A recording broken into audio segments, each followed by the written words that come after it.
Bonjour, chers participants du MOOC CETI School.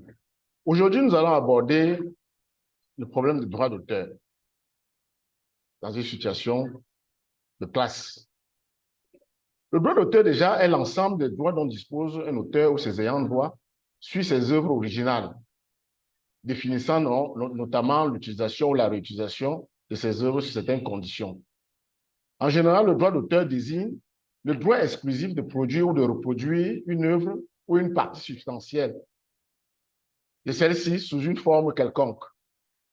Elle protège donc la valeur du travail, puisque c'est une œuvre de l'esprit, donnant donc à l'auteur de contrôler ce que sera fait de son œuvre.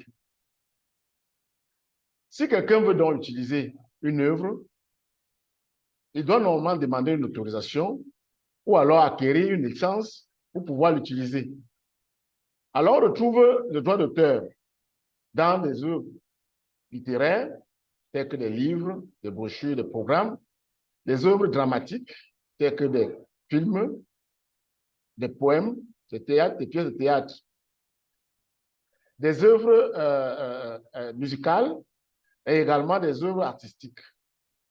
Puisque dans ce mot-ci, nous parlons de l'utilisation des TIC, il sera donc toujours préférable, dans une situation de classe, de proposer aux apprenants des ressources éducatives libres, qui ont cette particularité, qui sont libres et gratuites.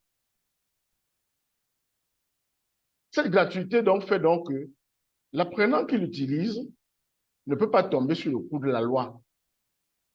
Et même si donc vous proposez un logiciel, il est toujours préférable de proposer toujours des logiciels qui sont libres et gratuits.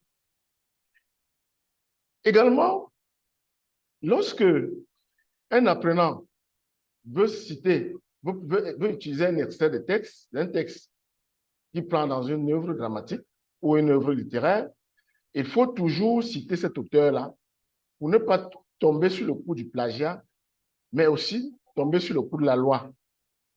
Voilà, chers participants, quelques astuces qu'il faut garder à l'esprit à la fin de cette formation et de proposer exclusivement des œuvres qu'on a soit acquis l'autorisation, soit alors on a acquis la permission de les utiliser pour ne pas tomber sur le coup de la loi.